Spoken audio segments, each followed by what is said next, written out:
They were choices he'd considered, once, standing in those aisles, before picking something else. He remembered the moment, hand hovering between whole milk and oat milk, brain flickering through vague thoughts about health and taste and whatever article he'd read last week. He'd picked one. He'd forgotten the other. Now, in the photo, the other version of him had picked differently. A push notification slid down from the top of the screen. "We've created a new memories reel just for you." His thumb hovered. He tapped. A montage unfolded.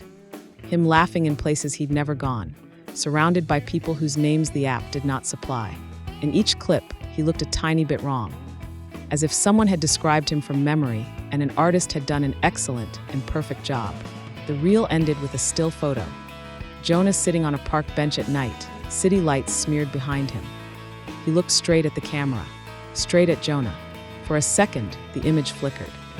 His own reflection on the phone's screen lined up with the man in the photo. The wrong version lifted a hand. His real hand tingled. He dropped the phone. It hit the floor and the screen went black.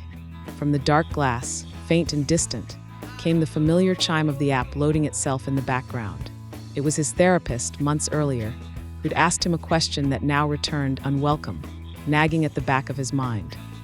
"When you don't answer messages," she'd said, "what do you imagine happens?" "I don't imagine anything," he'd replied, defensive. "But you leave people hanging," she'd press gently.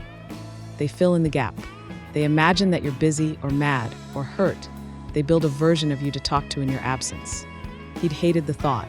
He'd changed the subject. Now, sitting in his dim apartment, phone face down, he thought about that conversation. About every time someone had called and he'd watched the screen light up and then go dark. About every plan he'd backed out of at the last minute with a vague excuse.